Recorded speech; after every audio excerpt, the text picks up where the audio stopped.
14 March 2025 এ বছরের সবচেয়ে বড় চন্দ্রগ্রহণ ও সবচেয়ে প্রথম পূর্ণগ্রাস চন্দ্রগ্রহণটি সংগঠিত হতে চলেছে।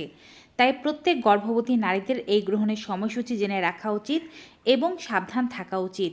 আজকের ভিডিওর মাধ্যমে ভারত ও বাংলাদেশের সময়সূচি সম্পর্কে আপনাদেরকে জানিয়ে দিচ্ছি। আমি উপচ্ছায়া শুরু থেকে শেষ পর্যন্ত সময়কাল আপনাদেরকে বলছি না।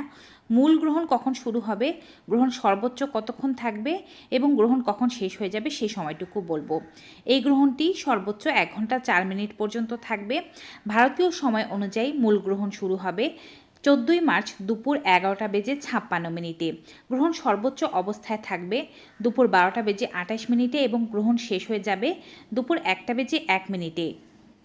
বাংলাদেশের সময় অনুযায়ী গ্রহণ শুরু হবে দুপুর 12:26 গ্রহণ সর্বোচ্চ অবস্থায় থাকবে দুপুর 12:58 এবং গ্রহণ শেষ হয়ে যাবে 1:31।